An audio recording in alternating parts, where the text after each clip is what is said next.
ladies, gentlemen, and disappointments. We are coming to you live from the Woman Caves in New York and Connecticut. My name is Leslie. And my name is Melissa. And we are verbally disastrous.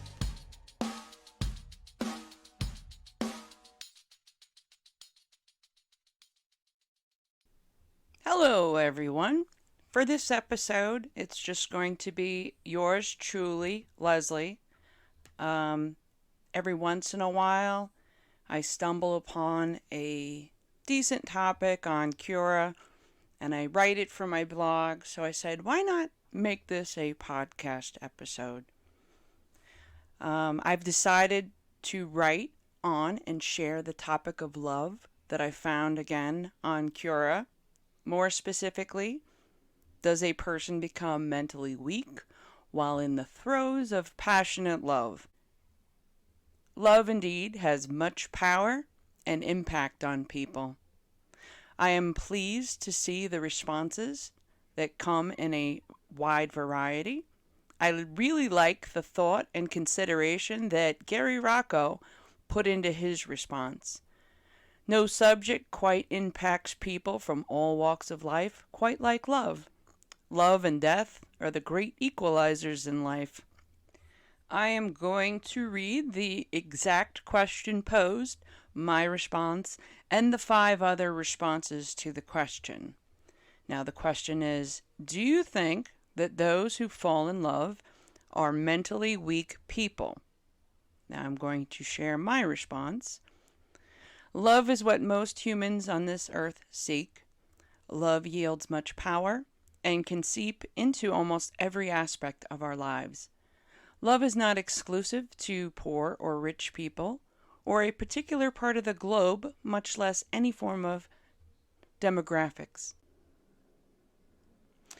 Love is the one, quote, possession that can make a poor couple feel rich. A lack of love between a rich couple can make them feel poor. Love is the theme of many products and services.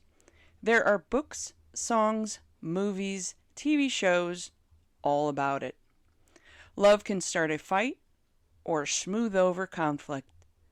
Some people seek love in their entire life and never find it. Other people have stumbled upon it, yet don't recognize it properly. Meanwhile, others have faced such terrible experiences and then proceed to spend the rest of their lives trying to avoid any part of love. Perhaps a huge part of me thinks that people who fall in love are mentally weak. After all, being in love is one of those few times where you are not in control of your emotions or actions. Love can bring a strong man or woman down to the knees. Love can dramatically change a person's behavior. I believe in the power dynamics of each relationship. This is where one partner loves the other a little more. I believe that love is equal in few relationships. The partner who loves less has more leverage on the relationship. The partner who loves more will endure far more nonsense than they would if they loved less. People take advantage of a person's love in many different types of relationships. The question is, who is the fool in that scenario? Is the fool the person taking advantage while being with a loving partner, or the person who is blinded by love and looks away from bad situations? Can you be sensible when you are in love? To what degree do you behave differently when you are in love? Do you have the willpower to walk away from someone you have fallen deeply in love who is toxic? On the other end of the coin, what would life be like if you never felt the strong emotion of love? Do you want even just a taste of real love deep down in your soul? Does love make the struggles of life easier to endure? On the other hand, when a person is out of a toxic relationship, life is much more peaceful. This is because your mind is not wandering and thinking about your partner's behavior. We all must walk this life with a different set of circumstances. This includes a unique childhood that has molded and shaped us to adults. If our parents had a bad marriage and were trash examples, we may even grow up expecting the same bad behavior from partners. If either your parents fell short of expectations or our own experiences were bad, that can skew our view on life. Having the role model of parents in a great marriage will make you think you can mirror it in your own relationship. Love yields much power and impacts people in different ways. Many people have went to prison because of toxic love. Can love weaken a mind? Yes, it can force the hand of vicious acts. Can love strengthen a mind? Yes. Ask a cancer patient who uses the power of love to overcome the battle and come out a survivor. Love has much power that must be recognized and respected. Once recognized, try to move accordingly in a strategic manner. Always try your best to not hurt anyone in the name of love. Try your best to use love wisely. I sincerely wish you much luck. Now I'm going to read it's Gary Rocco's response, and I'm going to read it exactly as he wrote it. I will try my best. You are on the right track, but mentally weak might be too simplistic to accurately cover it. The key is the word, quote, fall. If you have ever fallen before, several or many times, you recognize when it is your fault that you fell, or when you fell due to external causes, like someone intentionally tripping you, or an obstacle suddenly gets in your way, or a banana peel. It's important to distinguish between the two types. When you claim you have fallen in love, or you see that you think someone else has done in falling in love, you are mistaken in your choice of words. There is no way that you can, quote, fall in love at all. The feeling that those who claim to have fallen for, quote, the one is, quote, infatuation. There is a very big difference between infatuation and being in love. Infatuation is when you first see someone that you are attracted to and immediately feel there is a connection based on that. Whereas love is knowing the good and bad of someone and still loving them all the same. The power of charisma is an ill-defined and misunderstood magnetic draw to another person is rooted in to return your, quote, mentally weak query, looks like it says a, quote, hole, or several of them in yourself. When seen in the cold light of day, objectively, unfortunately, when the affair is over, you can usually find those things missing in you that you found compelling, obsessively so, in the other. The traits that the other has are picked up almost unconsciously by your perception of their looks, achievement, body, their eyes, speech, grace, and most assuredly by their sexiness. None of those attractions amount to love, and the annuals of failure in several dates, weeks, months, or a year, male-female relationships over many millennia attest to the fact it was never love at all.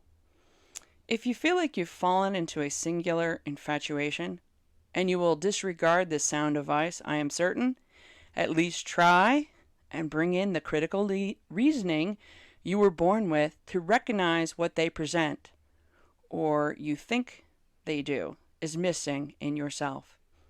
You can usually start with physical appearance, since that is the first thing that knocks us out when we see, quote, the one, notwithstanding the history of what we have seen, quote, the one, a dozen times before, and learn nothing by pursuing it.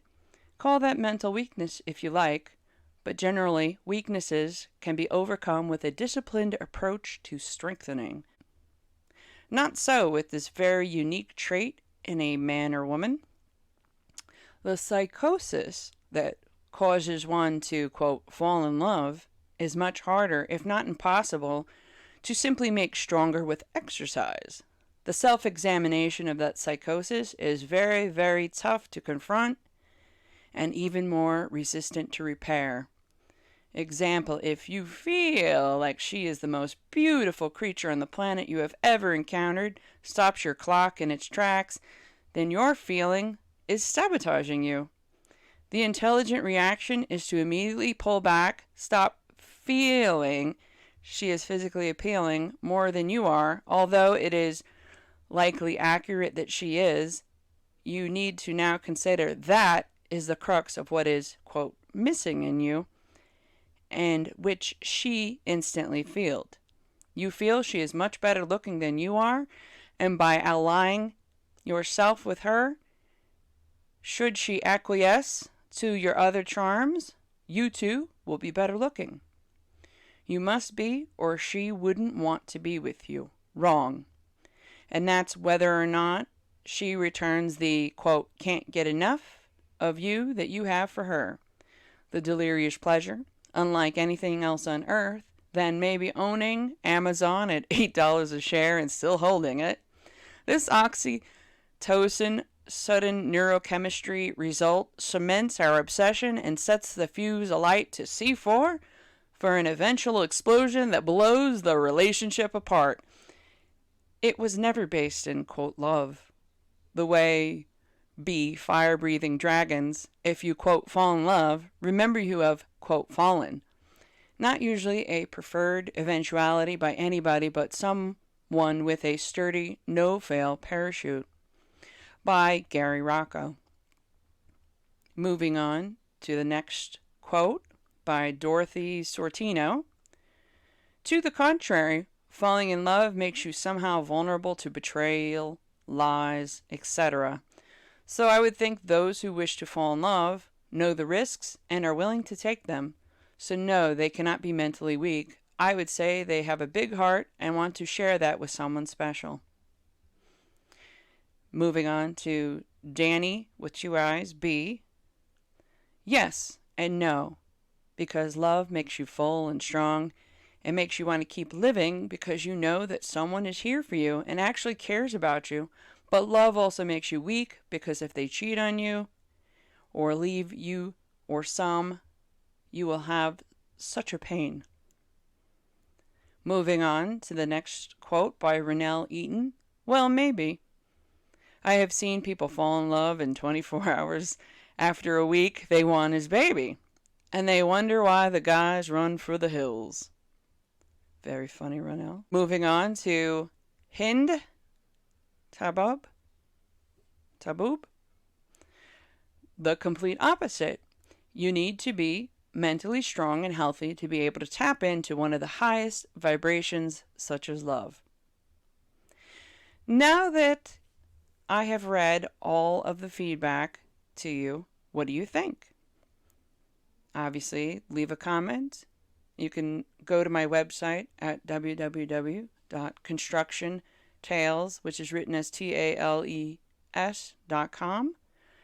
and leave a comment. You will find the post there, and you can leave a comment as well. I like Mr. Rocco's breakdown of the word fall in his response. I also appreciate the distinction between love and infatuation. I believe that real love goes the distance. Meanwhile, infatuation is red hot quick and then fizzles out just as fast as it starts. Beware of infatuation, since that is the one that can ruin your mind and make you go batshit crazy. Is it possible that all bad experiences are from coming out of bad cases of infatuation? If not, it is something to at least consider. It is possible that the person that you can go the distance with is overlooked. The person is overlooked since they do not give you the magnetic attraction that one associates with love. Can we blame the movie industry for that perception? Perhaps real, genuine love starts out as friendship and evolves over time as a strong affection for each other. One must have a dose of physical attraction at the very, very least. Men must have a physical attraction to even get involved with someone. I have never heard of a story where a man is not physically attracted to a woman yet continues a relationship. If there's a story, by all means share. I kind of giggled when Mr. Rocco mentions the psychosis in reference to falling in love. I had a different perception of what psychosis is, perhaps very extreme, such as a crazy mental patient. So I looked up the definition. Psychosis is a severe mental disorder in which thought and emotions are so impaired that contact is lost with external reality. After reading the definition, I would most certainly associate it with falling in love and infatuation. I also do not know how a man or a woman takes a disciplined approach to an infatuation scenario. You just have to pray, much like a crazed mental patient, that the aftermath does not do too much damage. I most definitely understood and feared the chaos with Mr. Rocco's account of obsession. Taking this obsession into account, I laughed quite heartily at Ronell Eaton's quip about women wanting a baby 24 hours after meeting. I would describe my own marriage at 18 years old to be a mutual obsession. Looking back as an older woman, I was the partner that loved harder. I often wondered how life would have been had he not passed away in a motorcycle accident. Would it have fizzled out, or would have lasted a quarter of a century? I will never know the answer. My objective today as an older woman is to find a companion that doesn't drive me nuts with foolish behavior. Now flip the coin from mental weakness to strength when in love. I also understand when others speak about the mental fortitude that is required to even stay in a relationship. A couple must endure and weather the ups and downs that come with a relationship. A couple must have the strength to withstand pain that comes from a partner making a mistake, such as cheating. There are some serious mental Olympics that come with trying to move past a cheating partner. Partners who repeatedly make the same mistakes are a lost cause. Anytime a partner's bad behavior shifts your personality to a miserable one, it's time to push the eject button. Life is too short to consistently deal all that comes with a partner's dirty deeds. It is one thing to make a mistake in judgment and give in to weakness. It is another thing to do it whenever you feel like it, while the mistress adds to the emotional grief. You pass the point of a mistake and head straight into selfish territory. Getting past that emotional stress requires a tremendous amount of mental strength. Healing and allowing yourself to be vulnerable and love again after betrayal also takes mental strength. There is a beauty with love during bad times and strength in numbers. When there is a tragedy in the family, the rest of the family members rally together to help those in mental anguish heal and move past the heartache. That is when you can truly appreciate the value of love and unity. I appreciate Ms. Tabaub's response that a couple must be mentally strong and healthy to tap into the highest vibration on earth, that is love. Yes, being in love is definitely on a higher frequency than being alone and or miserable.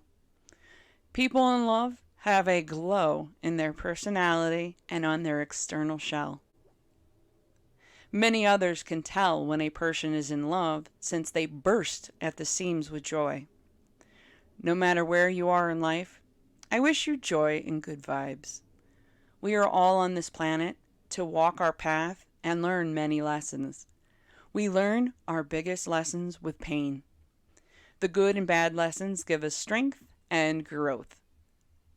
I've allowed myself 2 years to heal from a 5-year relationship. Perhaps now that COVID-19 is somewhat subsided on my side of the globe, it is time to try to date. It is most sensible to sort out and heal before moving forward. The next person does not deserve to be soiled with the stains from the past. Speaking of COVID-19, I sincerely wish that the people of India get past their crisis and heal as a nation. According to the news, your people are suffering. I heard medical equipment and vaccines are coming. I sincerely wish you all well. These wishes go to other nations suffering the same plight. It is a rainy day here in New York City, and we are starting to open up fully. I wish you a good hump day and the rest of the week. Cheers.